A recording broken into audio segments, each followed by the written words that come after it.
রমজানে খেজুরের চাহিদা অন্যান্য সময়ের তুলনায় অনেক বেড়ে যায়। এতে খেজুরের চাহিদাকে পুঁজি করে কিছু অসাধু ব্যবসায়ী ভেজাল খেজুর বিক্রি করেন। তাই খেজুর কেনার আগে তাতে কৃত্রিম মিষ্টি বা অন্য কোনো উপাদান মেশানো আছে কিনা তা নিশ্চিত হয়ে নেওয়া উচিত। ভালো মানের খেজুর চেনার বেশ কিছু উপায় রয়েছে, চলুন জেনে নিই সে সম্পর্কে।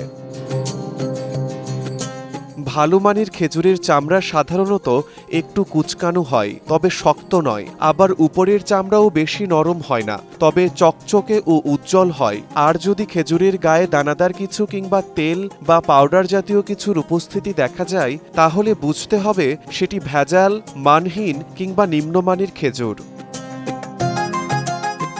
ভালো খেজুরে স্বাভাবিক মিষ্টতা থাকে, তা কখনোই বেশি আঠালো বা চিনি জমাট বাঁধা অবস্থায় থাকে না। যদি খেজুরের গায়ে চিনির দানা বা অতিরিক্ত আঠালো মিষ্টি ভাব দেখা যায়, তবে সেটি নিম্নমানের বা ভেজালযুক্ত হতে পারে।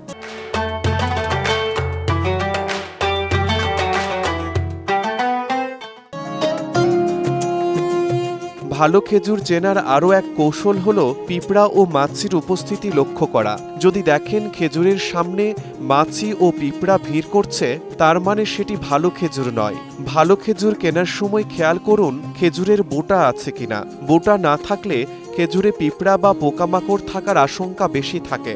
ভালো মানের খেজুর চিরে ফেললে দেখবেন ভেতরের অংশটা হালকা সাদা বা সামান্য বাদামি রঙের। ভেতরে কালচে বা অন্য কোনো অস্বাভাবিক রং দেখা গেলে তা নষ্ট বা নিম্নমানের হিসেবে ধরে নেওয়া যায়। শিমুল হোসেন, সময় সংবাদ।